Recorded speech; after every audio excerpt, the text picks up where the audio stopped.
এবং সাংবাদিক বন্ধুগণ, আমরা দুপুরে একবার কিছু কথা বলেছিলাম আর আপনাদেরকে বলেছিলাম যে ইনশাআল্লাহ আমরা আবার নির্বাচনের ভোট গ্রহণ শেষ হওয়ার পরে আবার একটু বলব। তবে দুঃখ প্রকাশ করছি, এটা 5টার দিকে বলার কথা ছিল। আমি একটু আজকে রোজা ছিলাম, শেষের দিকে একটু দুর্বলতা অনুভব করার কারণে আমার একটু বিশ্রামের দরকার ছিল। এই জন্য বিশ্রামে চলে যাওয়ার কারণে ওই সময়টা আমি মেনটেন করতে পারিনি। পরিবর্তিত সময় জানানো হয়েছিল 7টার সময়। আলহামদুলিল্লাহ আমরা 7টায় শুরু করতে পেরেছি। বাংলাদেশ জামাত ইসলামী ইতিহাসের একটি দুঃখী দল। এ দলটি তার জন্মের পর থেকে বারবার নিষিদ্ধ হয়েছে এবং কখনো নিষিদ্ধ হওয়ার পরে দলটি থেমে থাকে। গোড়াতে এই দলের ঢাল যারা ধরেছিলেন এখন তারা কেউ এই দুনিয়ায় নেই, তারা সবাই চলে গেছে। কিছু নেতৃবৃন্দ স্বাভাবিকভাবেই তাদের ইন্তেকাল করেছে, আর কিছু নেতৃবৃন্দ জুলুমের শিকার হয়ে দুনিয়া থেকে বিদায় নিয়েছে।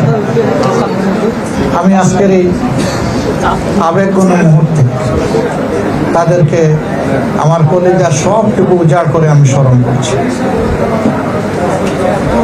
আল্লাহ তাআলার দরবারে দোয়া করি তারা যেন আল্লাহর কাছ থেকে উত্তম পাওনাটাই পান। তাদের রক্ত অসংখ্য মুসলমানের চোখের পানি শেষ পর্যন্ত বাংলাদেশকে আজকের এই জায়গায় নিয়ে এসেছে। তবে আমি নিতান্তই শ্রদ্ধার সাথে স্মরণ করি 47-এ যারা আমাদের আজাদির জন্য লড়াই করেছিলেন এবং আজাদি এনেছিলেন, আর 71 যারা জীবন বাজি রেখে লড়াই করেছেন এবং শাহাদত বরণ করেছেন, আবার কেউ কেউ বেঁচেও আছে। আমার পাশেই একজন বীর মুক্তিযোদ্ধা আলহামদুলিল্লাহ তিনি আছেন, মেজর আখতারুজ্জামান সাহেব, সাবেক সংসদ সদস্য। আপনারা সকলেই তাকে ছিলেন। তাদের মধ্যেও ওই লড়াকু সৈনিকেরা খুব বেশি বেঁচে নেই, অনেকেই দুনিয়া থেকে বিদায় নিয়েছে। এরকম যারাই দুনিয়া থেকে বিদায় নিয়েছেন আল্লাহ তাআলার দরবারে দোয়া করি আল্লাহ তাদের সকলকে যেন উত্তম প্রতিদান দেন, আর যারা বেঁচে আছেন তারা যেন জাতির খেদমতে তাদের জীবনের শেষ অংশটুকু উজাড় করে দিতে পারে। ইতিমধ্যে আপনারা হয়তো কিছুটা অনুভব করেছেন, সারা দেশে নির্বাচনের প্রাথমিক ফলাফল আসতে শুরু করেছে।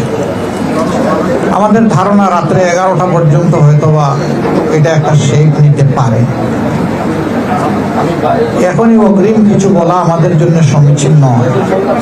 দুপুরে অনেকে প্রশ্ন করেছিলেন যে আপনারা কতটা আসন প্রত্যাশা করেন।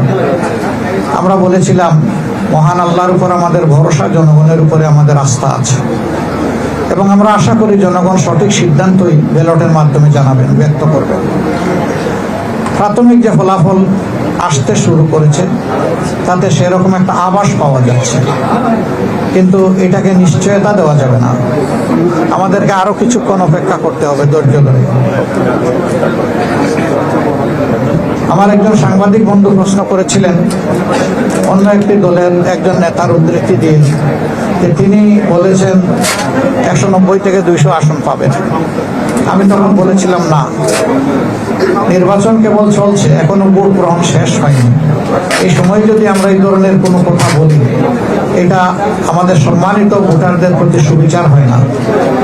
এটা তাদের অধিকার, তারা কাকে বেছে নেবেন তাদের বেছে নেওয়ার শেষ সময়টুকু পর্যন্ত আমাদেরকে অপেক্ষা করা উচিত।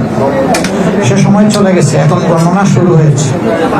আস্তে আস্তে আপনাদের কাছেও বিভিন্ন জায়গা থেকে ফলাফল আসতে থাকবে, আমাদের কাছেও আসবে।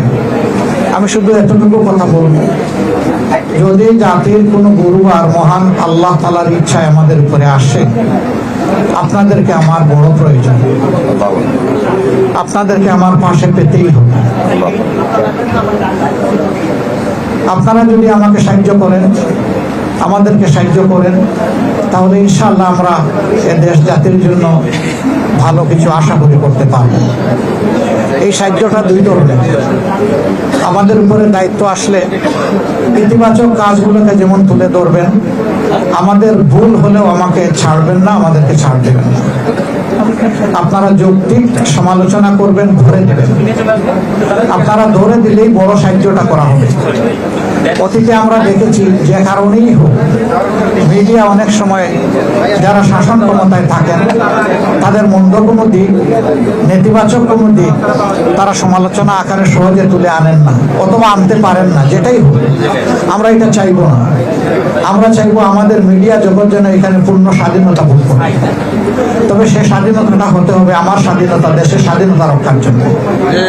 দেশের সার্বভৌমত্ব এবং স্বাধীনতার কোনো ক্ষতি হয় এমন কোনো স্বাধীনতা ব্যক্তি পর্যায়ে হোক, সমষ্টি পর্যায়ে হোক, কারোর জন্যই কাম্য না।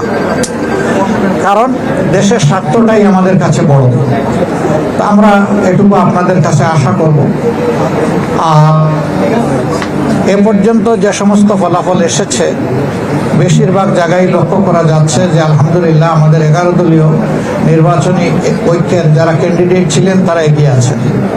কিন্তু আমি আগেই বলেছি, এটাকে এখনই নিশ্চয়তা বিধান করার মতো পর্যায়ে আসেনি, আমাদের আর একটু অপেক্ষা করতে হবে।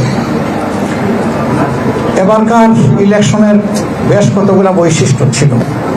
এর মাঝে একটা ছিল যে গত 3টি নির্বাচন পর পর আমরা ভোট দিতে পারিনি। বাইরে যারা ছিলেন তারাও পারেননি, আমরা যারা জেলে ছিলাম তাদের তো আর কোনো সুযোগই ছিল না। দ্বিতীয়ত, প্রবাসীরাই জীবনের প্রথম তারা ভোটার তালিকাভুক্ত হওয়ার সুযোগ পেয়েছেন এবং ভোট দেওয়ার সুযোগ পেয়েছেন। যদিও এই সংখ্যাটা খুব উল্লেখযোগ্য নয়, তারপরে আমরা আনন্দিত যে এই ধারাটা শুরু হয়েছে। আগামীতে এটা আরো এগিয়ে যাবে আমরা আশা করি। আমাদের প্রবাসীরা আমাদের জাতীয় জীবনে অতি গুরুত্বপূর্ণ অবদান রাখেন, কিন্তু তারা তাদের প্রাপ্যটা আমাদের কাছ থেকে পান না। আমরা চিন্তা করলাম যে এই প্রাপ্য আদায় করতে হলে কোন জিনিসটা তাদের বেশি দরকার।